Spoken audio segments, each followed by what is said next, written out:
is whipped in by McInerney. Rare mistouch for Lenore on this Saturday. Now it's Gaddis. It's a good ball in. Still danger.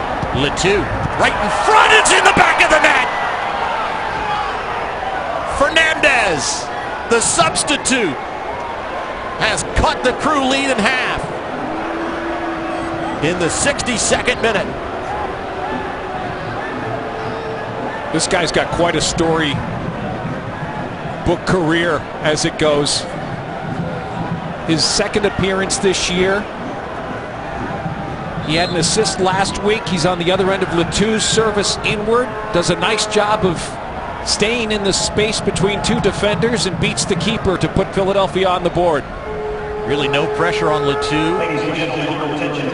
And just too easy for Fernandes to get into that kind of position in front of the goal.